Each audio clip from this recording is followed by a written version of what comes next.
ఏదైతే నేను చెప్పింది ప్లగ్ అండ్ ప్లే కోసం దగ్గర ఒక్కొక్క పార్క్ 10 కోట్లు 15 కోట్లు ఇస్తాం. చిన్న పార్కులు కూడా పెడుతున్నాం. చిన్న పార్కులు చూస్తే 10 ఎకరాలు 20 ఎకరాలు నానో పార్కులు ఇస్తున్నాం. కావాలంటే రైతే పారిశ్రామికవేత్త కావచ్చు. రోడ్డు పైన మీ భూమి ఉంటే 40 ఎకరాలు ఇంకొక 50 ఎకరాలు మీరు తీసుకోండి. మీ 2-3 కలిసి ఒక ప్రైవేట్ పార్క్ పెట్టండి. ప్రభుత్వం ఇచ్చే రాయితీలన్నీ ఇస్తా, మీరే మార్కెట్ చేయండి, మీకు సహకరిస్తా. అందులో వచ్చే డబ్బుల్ని మీరే తీసుకుని మీరు కూడా బాగుపడాల్సిందిగా మిమ్మల్ని అందరినీ కోరుతున్నా.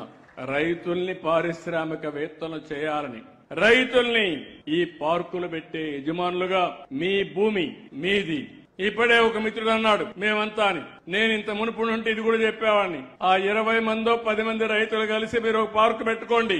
మీకేం కావాలి లేఅవుట్ ఇస్తాం, పర్మిషన్ ఇస్తాం, మేము కూడా మార్కెట్ చేస్తాం, మీరు కూడా మార్కెట్ చేయండి. వచ్చిన వాళ్ళకి భూమి ఇద్దాం, వస్తువులు కల్పిద్దాం, అందులో వచ్చే డబ్బులు మీకే వస్తుందని చెప్పి కూడా నేను మీకు తెలియజేస్తున్నా. అలాంటి విధానానికి ఈ రోజు శ్రీకారం చుడుతున్నాం. 10 ఎకరాల్లో నానో పార్క్ పెట్టచ్చు. అదే మరి 10 నుంచి 100 ఎకరాలు ఎంఎస్ఎంఈ పార్కులు పెట్టచ్చు. 100 ఎకరాల నుంచి ఇంకా ఎక్కువ ఉంటే మేజర్ పార్కులు కూడా ఎంఎస్ఎంఈ పార్కులు పెట్టి మనం ముందుకు పోయే పరిస్థితి వస్తుంది. ఆడబిడ్డలందరినీ కోరుతున్నాం, మీరు కూడా ఎంఎస్ఎంఈ పార్కుల్లో ఒక్కొక్క ఇండస్ట్రీ పెట్టి మీరు కూడా డబ్బులు సంపాదించే మార్గానికి దోహదం చేయాల్సిన అవసరం ఉంది.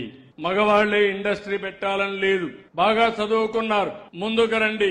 ముందుకొచ్చి మీరు కూడా చేయగలిగితే అన్ని విధాలా మీకు కూడా సహకరిస్తామని చెప్పి నేను మీకు తెలియజేస్తున్నాను.